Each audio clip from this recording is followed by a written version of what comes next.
Driving to the front of the bike, trying to get it there. Michael Rutter, number 8 there. Look at that. Got a start from him. And number 3, Josh Brooks is right in there as well. We ride with Gary Johnson on the split stripe, and he's weaving his way every which way on the inside. Oh dear, that was busy start for Gary Johnson. And still Rutter down into that. Josh Brooks is in there, and the wee wizard number 34. The bikes are snaking everywhere. And Lee Johnson down the inside. He's taken Sealy with it. Sealy has had to turn right. He should have turned left. So poor old Alistair Sealy. We're on board with Bruce Hanson now, the Paget Honda. Let's have a look at that again. When we get a chance, as the second wave gets underway, the leader, I should be saying, shouldn't I? Look at him, tucked down behind the bubble. Absolutely, that is Michael Rutter, the first time out on the Triumph, of course, being chased by Josh Brooks. You can see the gap because of all that incident that went on down the York. Here it is, look at the pink helmet there. Lee Johnson just slams into the side of Alistair Sealy. What an issue that was. And you see that Kinkamore, number 9, also got held up. Kinkamore, he ran him over, didn't he? To go back on board with Gary Johnson on the long run out towards the University. They had done station corner. That was flat out on a super shot. Bruce Hanson tucked down behind the bubble now, trying to make himself as small as possible. Josh Brooks going really well. Just remember, this is only his second time here at the Northwest 200. He is on the Milwaukee machine, the R6. And here we are on board with Alistair Sealy, and that's where he gets back. Wow, he goes up on the curve. Oh. And he's going to have to turn around at 180. What a handicap for that man. And Gary Johnson doesn't seem to have a handicap at all, does he? Flat out now. He is. And look at this, the wee wizard fighting his way through. He was back in 16th position. He's got an awful lot of ground to make up, but if anyone's going to, it would be that man. He more or less owns this class, the super sport class. And he's got a fair claim to ownership of the Northwest 200 at the moment as well. Biggest winner of recent years, Alistair Sealy. And this is the slow-mo here, and the number 7 machine there, Gary Johnson, as we come underneath the bridge of the station up towards Black here as they flash through this area, and the bikes are all over the place. There is the number 7 machine of Gary Johnson, and there's a bit of outbreak. Josh Brooks rounding outside, and Michael Rutter won't be impressed with that. Gary Johnson will be very impressed to lead in this company. Josh Brooks running better, I think, in race trim than I was expecting. Michael Dunlop running much worse than he was expecting. That's the end of his afternoon on the Super Sport. Yeah, unfortunate there, but still Gary Johnson on that links lifting machine. We're on board with Alistair Sealy, still fighting his way back up to the front. Past the Tyco machine there. Tucked down. It is still Gary Johnson to the station floor. Look at this, Gary Johnson, Josh Brooks tucked in there, Michael Rutter, that's Guy Martin. Guy Martin's going to pass the lot of them, surely. He's having a look, he pulled out of the slipstream. There's nothing in the power of these bikes, around about 140, 145 brake horsepower for these 600cc. Look, a bit of a pass there. Look at that, Josh Brooks slams it down the inside. Of course, he's really race prep, but not on this machine. First time, I said, really racing the 600 for a long, long time. He's been qualifying. You do that a lot on your own. So it's the first time he's been shoulder to shoulder with them in the pack. It's the first time he's experienced the draft here. Think of all that time with the throttle open on the run to University. 15 and 16 seconds. And there is Kinkamore. We were on board with him. It was the wee wizard that's catching. Gary Johnson goes past, takes the lead down towards the Metropole. It's so bumpy. Look at them being thrown out of the seat. Then the front of the bikes will dip and slam their brakes on, trying to get him tipped in, not running too wide here at the Metropolitan. If you do, the camber drops off. Guy Martin looking really good.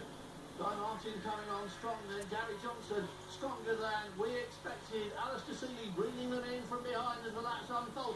Has he got enough time left in this race to do anything like the miracle that everybody wanted? Look at that number 8 bike wobble from side to side. Rutter in the pack there. Gary Johnson, Josh Brooks going past. Yeah, into the Juniper chicane as they climb out of there. And I'm just looking for there. The wee wizard is just about to come through shortly, so he's making up an awful lot of time. He's on the back end of this pack, isn't he? William Dunlop's not really come on strong. We expected him to do really well on that Tyco Suzuki 600. He expected to do really well, I think. Oh no, he's run wide now, so he's lost some ground there. Number 6, William Dunlop. Didn't work for him, he just got on the brakes a little bit too late, couldn't squeeze it down enough. Here it is again. You can see the back wheel just skipping through this. Yeah. Thank you very much indeed. That's the Martrain machine of Alistair Sealy. He's on his way. He is. Oh, Gary Johnson has just been passed. by, that looks like Guy Martin. It is Guy Martin. So Guy Martin really on it here. He's on the Tyco machine. And another slow motion here. Look at that front wheel in the air, and it's slithering aside. Gary Johnson just trying to squeeze a bit too much down. You can see the black line he left there. Gary Johnson really riding that one out to the limit, and Alistair Seeley's riding this one out to the limit as well. He's closed up on this little train now. Gary Johnson, Josh Brooks, Michael Rutter, and Guy Martin, the top four, and it's all changed in the slipstream. Someone is pulling over here. Rutter. Rutter, yeah, has an issue. So Michael Rutter coming out of York, he didn't work here. There he is, pulling off the track. That's unfortunate. Peter Moore goes through, and he's made up a lot of ground as well, bearing in mind he got caught up in that first run. Here we are, off floor with Alistair Seeley. From 16th, he's now in the leading pack. He can't find a way through. Then look, we're four abreast. Running down towards the Metro, everybody going for a handful of front brake now as it turns in. Who is going to come out of this? Well, it is, isn't it? Guy Martin sneaks through, so that's the lead for Guy Martin now, but Alistair Seeley very much in the mix. Look at them coming down there, all over the place. That's Rutter going out, isn't it? Yes, that is him just sitting up and letting the pack go by. Obviously a technical problem, and Alistair Seeley obviously didn't have any problems at all, does he? Look at the sun in his eyes. Gary Johnson watching him go past, Seeley tucked down. This is the bid for the lead, isn't it? From Alistair Seeley, he wants it badly. How about this for timing? What a handicap from 16th. He's going into first, snaking down in to the corner, so that is so impressive from the wee wizard. Look at that, all the way through to the front of the pack, and now they've got to chase him. He's gapped him already, hasn't he, on the run down towards no! There's Josh Brooks. Josh Brooks has ran Gary Johnson out really, really wide. He won't be very impressed with that, will he, Gary Johnson? Just a glimpse of the fairing of the Milwaukee Yamaha there, and he manages to recover. He'll be saying pop. He will. Now the wee wizard set the lap record now, 2 seconds under the lap record for the wee wizard, but it's not over with yet because Guy Martin just got in the slipstream, tips it into the chicane. It's now all down to this last lap. Just as they go along the coast road, this is where Alistair Seeley really makes his circuit experience pay off. Guy Martin and Alistair Seeley side by side, Stephen. And back markers coming up. Who's going to get on the brakes the latest? I would have said Seeley, and yes, it is. He's probably had a lot more track miles this year than Guy Martin, but Guy Martin having a really great ride in. So Seeley tipped it into the middle slot. Beautiful line through there. Gets on the power. He'll be making that Martrain Yamaha as wide as he possibly can. Into Church Corner. More back markers coming up. This could play into. It's an awkward place to get a back marker. He's held up underneath the bridge. Seeley looking for a way through. Wants to get past and put that fight between him and Guy Martin. The back marker's taking his line. Seeley through. He shuts the door. Oh, Guy Martin didn't know he was there, did he? Bad luck for Guy Martin. There's Danny's Alistair Stewart there. Fingers crossed, but it looks like Guy Martin got thwarted at that point. The number 34 machine of Alistair Seeley. The Martrain Yamaha's got it done. There he goes. For his first win of the weekend. Checkered flag for Alistair Seeley. You've got to say, that would have been a popular win if he'd won it from flag to flag, but coming from potential disaster to do that, tremendous. Tremendous start. You feel sorry for Guy Martin. Josh Brooks, he pushed his way through and then got on the podium.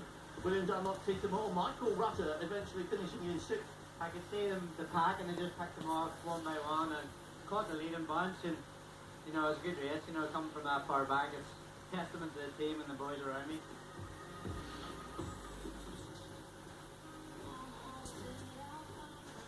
Well, what a breathtaking, thrilling opening race. Now, the rider here has won more Irish road races than anybody else in history since Dungannon's Ryan Farquhar. He decided to retire from the sport last year on the number of 199 victories, but he simply couldn't stay away, and he decided to make a comeback, as Claire McCollum found out. When Ryan Farquhar retired 3 years ago, everyone thought he'd closed the book on 20 years that had made him the most successful Irish road racer of all time.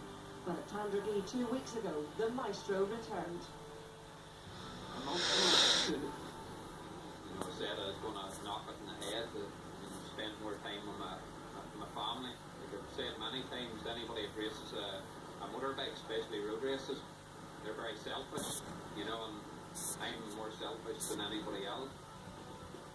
I got involved in running the team probably on a bigger scale than I should have, and you know, I didn't enjoy it. the decision that myself and Karen come up with is to get back on a bike, you know, just do a handful of races on smaller bikes that I really enjoy ride. Keep the more Jeremy McWilliams and Conor Bain, you know, as part of my team, and so far, you know, it's working like clockwork. I'm enjoying racing more than ever, you know, and with good crack.